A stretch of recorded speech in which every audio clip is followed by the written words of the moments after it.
수리아 안디옥 교회에 파송을 받아서 1차 전도 여행이 시작이 되었는데요. 4절 말씀에 두 사람이 성령의 보내심을 받아, 겉으로 드러난 것은 이제 수리아 안디옥 교회가 파송한 것이고 했지만은, 그러나 의미상으로 또 실제적으로는 성령의 보내심을 받아가는 길이다라고 그렇게 이제 성경이 또 누가가 그렇게 기록한 것이고요. 그래서 실로아노 가장 가까운 항구에서 시작을 해서 구브로로 이제 갔는데, 구브로가 바나바의 고향이었잖아요. 살라미는 이제 구브로의 항구고요. 거기에 이르러 하나님의 말씀을 유대인의 여러 회당에서 전했다. 우선 바울이 그 선교함에 있어서 우선은 도시들을 찾아갔고요. 도시들을 찾아갔고, 그 다음에 그 도시 안에 회당을 찾아가고, 그것이 일반적인 그 바울의 여정이었죠. 거기서부터 복음이 전파되는 것이 마땅하다, 그렇게 여긴 것 같습니다. 그래서 뭐 이방인들을 먼저 찾아간 것은 아니고 도시에 있는 회당을 찾아가면서 거기서 이제 복음을 전하고 그렇게 시작을 했는데, 나중에는 이제 회당에서 이 바울을 받아들이지를 않잖아요. 그리고 거기서부터 이제 핍박이 시작되고 박해가 시작되고 한 그런 일이 계속 이어졌는데요. 모르는 사람이 박해하는 것이 아니라 아는 사람이 박해를 합니다. 모르는 사람이 속이는 것이 아니고요, 아는 사람이 속여요. 참 그게 아주 곤고한 그런 일인데요. 그래서 5절에 살라미에 이르러 하나님의 말씀 유대인의 여러 회당에 전할세 요한을 수행원으로 두었더라. 요한 이제 마가 요한이죠.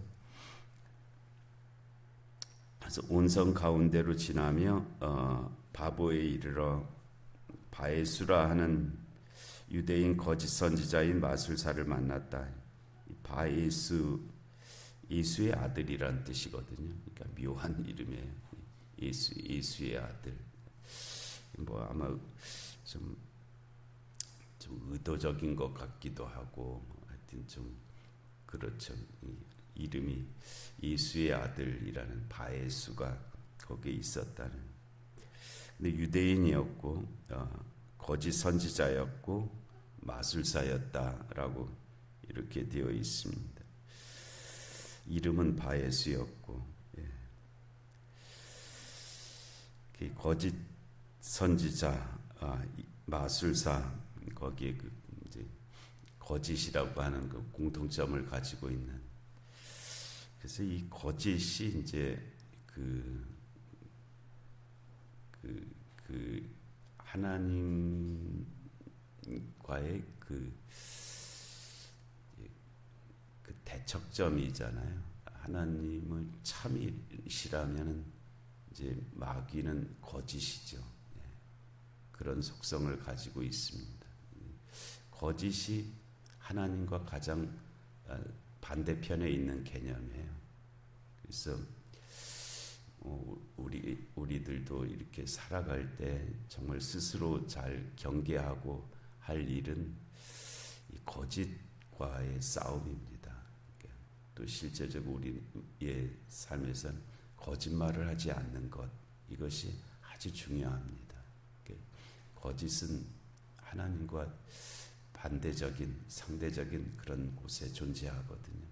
그리고 그 양태는 거짓말하는 걸로 시작됩니다. 그래서 어떻게든지 지난 3일 밤에 말씀을 드렸는데, 그렇다고 우리가 거짓말 안 하고 살지 못하는 것 같아요. 이런저런 이유로 그렇습니다. 내가 알고 하는 거짓말도 있고 알지 못하고 하는 거짓말도 있고 한데, 내가 하루에 10번 거짓말을 했다고 하면은 10번 중에서 이제 조금씩 줄여나가서 8번만, 7번만 거짓말을 하고 사는 그런 삶으로 자꾸 바꿔 나가려고 하는 것이 실제적이죠. 실제적이죠. 스스로 입술에 파수꾼을 세우기도 하고 또 기도하기도 해서 내가 하는 말이 이 습관적인 거짓말도 있거든요. 습관적으로 어느 영역은 아예 습관적으로 거짓말을 하게 되는 그런 영역들도 있고 그런데 그런 것들과 잘 분별해서 그렇게 되지 않도록 그렇게 하는 일이죠. 왜냐하면 거기에 마귀가 깃드는 그런 공간이 만들어지거든요. 또 마귀의 통로가 만들어집니다. 그러니까 전기도 통로가 있어야 흐르거든요. 여기 전기선이 연결되어 있으니까 여기 빛이 이렇게 밝게 빛나는데요. 마귀는 거짓의 통로를 타고 다닙니다. 거짓의 통로를 타고 다녀서 그 역할을 하는 것이기 때문에 누군가가 거짓말을 안 하면 그 통로가 점점 사라지는 거예요. 그래서 마귀의 현상들이 자꾸 줄어들게 되죠. 여기에 이 바예수, 거짓 선지자, 마술사, 그가 총독 서기오 바울과 함께 있으니 이게 구브로의 총독이죠. 서기오 바울은 지혜 있는 사람이라 바나바와 사울을 불러 하나님의 말씀을 듣고자 하더라. 서기오 바울이 볼 때 바나바와 사울은 저 사람들의 말은 들을 만한 말이다라고 여겼다는 거예요. 그거를 그렇게 구분할 수 있는 것이 지혜라는 것이죠. 어리석은 사람은 듣지 않아도 될 말을 계속 듣고 있는 것이 어리석음인 것이고요. 이 지혜라고 하는 것은 들어야 할 말을 들을 줄 아는 것이 그것이 지혜의 한 단면이기도 하죠. 그래서 서기오 바울은 지혜 있는 사람이라 바나바와 사울을 불러 하나님의 말씀을 듣고자 하였다. 이 마술사 엘루마는 이 이름을 번역하면 마술사라. 엘루마라는 아마도 아람어일 가능성도 많고 하는데요. 이 엘루마라고 하는 이 이름이 뜻이 마술사라는 뜻이었다. 가로를 쳐놨잖아요. 이건 이제 나중에 읽을 사람들을 위해서 누가 이제 번역하는 중에 역본을 만들어가는 중에 이제 그렇게 덧붙여 놓은 그런 말들이죠. 그래서 이 엘루마라는 이름 자체가 마술사라는 뜻을 가지고 있었다는, 그들을 대적하여 총독으로 믿지 못하게 힘썼다는. 왜냐하면 자기가 총독을 이제 조정하고 있는 그런 역할을 하고 있었는데 총독이 다른 말을 들으려고 하니까 그러면 이제 자기 말이 안 들리잖아요. 그래서 자기 말이 계속 들리게 하기 위해서 다른 말을 못 듣게 하려고 이제 그렇게 했다는 거죠. 그래서 총독으로 믿지 못하게 힘썼다. 세상에 어떤 사람들은 하나님을 믿게 하려고 힘쓰며 사는 사람들이 있잖아요. 복음을 전하는 사람들이라든지 하여튼 어떻게든지 하나님을 믿게 하려고 힘쓰는 사람들이 있고, 또 반면에 어떻게든지 하나님을 못 믿게 하려고 하는 사람들이 있고, 하나님을 믿으라라고 그렇게 외치는 사람들이 있고, 그런 삶을 살아가는 사람들이 있고요. 어떻게든지 하나님을 못 믿게 하려고 그렇게 사는 사람들이 있고, 하나님이 어디 있느냐 뭐 그렇게 하는 사람들도 있고, 또 어떤 사람들은 하나님을 믿는다고 하면서 하나님을 못 믿게 만드는 그런 역할을 하는 사람들도 있고요. 근데 그런 상황 속에서 바울이라고 하는 사울이 성령이 충만하여 그를 주목해. 여기 처음 이제 바울이란 말이 처음 나왔습니다. 바울, 이전까지는 다 사울이었잖아요. 회심할 때도 사울이었고, 뭐 이 수리아 안디옥에서 사역할 때도 사울이었고, 그런데 바울이라는 이름이 여기서 이제 처음으로 바울이라는 파울로스라는 말인데요. 처음으로 바울이라고 하는 사울이 이렇게 했어요. 아무튼 이거는 이제 수리아 안디옥에서 파송을 받아서 이제 선교사로 나아가는 그때서부터 사울이 이제 자기 이름을 이제 바울이라고 해야겠다. 뭐 이제 이렇게 했을 거예요. 왜냐하면은 사울은 유대식 이름이거든요. 유대어라 히브리어죠. 히브리어로 사울, 우리가 그냥 사울 하지만 좀 약간 어려운 발음입니다. 샤울 하면. 근데 그러면 그 말이 이제 다른 유대인이 아닌 사람들은 무슨 말이야, 발음도 좀 어렵고 기억하기도 힘들고 그러니까 그 당시 그 지중해 연안의 사람들이 제일 많이 알고 쓰는 말이 헬라어. 근데 헬라어하고 라틴어하고 이제 같은 그런 문화권에 있거든요. 이 당시 정치 경제적으로는 이제 로마 제국이니까 라틴어가 당연히 이제 주 언어인데, 근데 이 로마 문명이라고 하는 것이 헬라 문명을 배경으로 하고 있습니다. 그래서 로마 문명하고 헬라 문명은 거의 이제 같은 그런 개념을 가지고 있는 부분들이 많은데요. 그래서 이 이름을 이제 이 바울이라고, 파울로스라고 이제 그렇게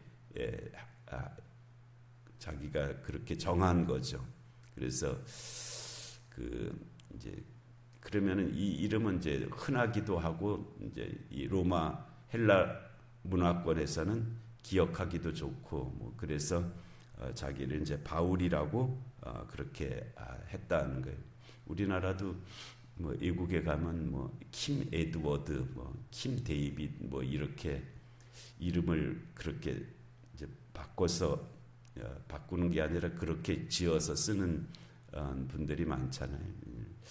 뭐 김영철 하면은 그 듣는 사람이 발음도 듣기도 어렵고 부르기도 어렵고 그러니까는 킴은 놔두고 뭐 예를 들어서 영철을 데이빗으로 이렇게 바꾸면 다른 사람들이 이제 잘 기억하잖아요. 이제 그렇기 위해서 이제 바울이라는 이름으로 이제 바꾼 것인데, 뜻은 작은 자라는 뜻입니다. 바울이 작은 자, 뭐 겸손, 뭐 그런 뜻을 가지고 있어요. 파울로스, 작은 자. 그리고 사울이라는 샤울이라는 이름은 부르다 혹은 듣다 뭐 그런 개념이 들어있는 그런 이름입니다. 그래서 뭐 우리가 이제 사울이 바울 되었다, 그건 하나의 이제 의미적인 그런 말이고요. 이름 자체로는 바울이란 말은 작은 자, 뭐 겸손한 자, 뭐 그런 뜻을 가지고 있는 파울로스라고 하는 그런 이름으로 자기가 이제 선교사로 나가면서 자기 이름을 그렇게 이제 바꾸어 부르게 되었다는 거죠. 바울이라고 하는 사울이 성령이 충만하여 그를 이제 엘루마라고 하는 이 거짓 선지자 마술사를 보게 됐죠. 이 성령의 충만하신 역사가 바나바가 아니라 바울에게 나타났다는 것이 이제 특별한 일이었고요. 그래서 앞에서는 늘 이제 바나바, 사울 이렇게 되어 있다가 이제 여기서부터 이제 바울과 바나바라고 이렇게 이름의 순서가 바뀌게 되거든요. 이르되 모든 거짓과 악행이 가득한 자요. 이게 이제 마귀의 속성이죠. 거짓과 악행이 가득한 자, 마귀의 자식, 모든 의의 원수, 주의 바른 길을 굽게 하는 자. 이게 아주 안 좋은 개념으로만 여기에 쭉 열거되고 있잖아요. 모든 거짓, 악행이 가득한 자, 마귀의 자식, 모든 의의 원수, 주의 바른 길을 굽게 하는 자. 이게 아주 이 마귀의 속성인데, 그것이 지금 엘루마 속에 다 들어있다라고 그렇게 하는 거예요. 이제 성령이 충만하신 가운데 바울이 그를 그렇게 꾸짖으니까 그러면서 보라 이제 주의 손이 네 위에 있으니 네가 맹인이 되어 얼마 동안 해를 보지 못하리라 하니 즉시 안개와 어둠이 그를 덮어 인도할 사람을 두루 구하게 되었다. 그래서 이에 총독이 그렇게 된 것을 보고 믿으며 주의 가르치심을 놀랍게 여기니라 그랬어요. 엘루바가 그렇게 자기가 가지고 있는 힘으로 바울과 바나바를 이제 복음을 대적하려고 했는데 오히려 성령의 권능 가운데 그와 같은 역사가 일어난 것이고요. 그래서 엘루마는 어떻게든지 복음을 가로막으려고 애를 썼는데 결과적으로는 어떻게 됐냐면 그 일로 인해서 총독이 믿게 되는 그런 일이 되었다는 거죠. 우리가 아는 표현으로 걸림돌이 변하여 디딤돌이 된 그런 일이 생긴 것입니다. 엘루마는 그것을 가로막으려고 했었는데 걸림돌의 역할이었잖아요. 그런데 이 엘루마가 그렇게 되는 것을 보고 이제 그가 뭐 보지 못하게 되고 뭐 이렇게 되는 것을 보고 저 바울과 바나바가 전하는 저 말씀 안에 뭔가가 있구나라는 것을 이제 총독 서기오 바울이 믿게 되어서 아마 이 이후에 일은 기록이 되어지 않지만은 그와 같은 역사들이 이 구브로 섬에 이제 이루어지게 되는 그런 계기가 되었을 것입니다. 그래서 놀라운 그런 역사가 거기에서 나타나서 그 일이 있고 이제 바로 바나바와 바울과 바나바는 이제 지금의 튀르키예 땅으로 들어가게 됐다 하는 그런 기록인데요. 하여튼 이 엘루마를 통해서 있는 이 모습들 우리들도 잘 기억하고 그러나 그 모든 것을 성령의 권능으로 변화시키시고 또 역사하시는 그런 일이 있다 하는 것도 우리에게 주시는 약속의 말씀입니다. 주의 권능이 또 복음의 역사 가운데 함께 하시는 줄로 믿습니다. 은혜로우신 하나님 아버지, 오늘도 귀한 새벽 저희가 허락하시고 구브로 섬에 있었던 하나님 계시적 사건을 통해서 저에게 주시는 말씀들을 듣습니다. 사단 마귀가 복음의 길을 가로막으려고 이런저런 모양으로 애를 쓰지만 그러나 성령께서 역사하시고 또 거룩한 뜻을 이루어 가시는 줄로 믿습니다. 하나님 저희들의 삶도 그 가운데 있사오니 저희가 하나님 이 말씀의 능력을 가지고 또 믿음의 삶을 살아갈 수 있는 저희 모두가 되게 하여 주시옵소서. 영육간의 공고한 한우들을 긍휼히 여겨 주옵시고 이 나라 이 민족 가운데 주님의 공의와 정의가 임하게 하여 주옵시고 전쟁과 기근과 질병과 재난의 땅들 가운데 주의 긍휼하심이 함께하여 주시옵소서. 이 새벽의 기도 가운데도 은혜 내려 주시기를 간절히 비옵고 예수님의 이름으로 기도하옵나이다. 아멘. 주기도하시겠습니다. 하늘에 계신 우리 아버지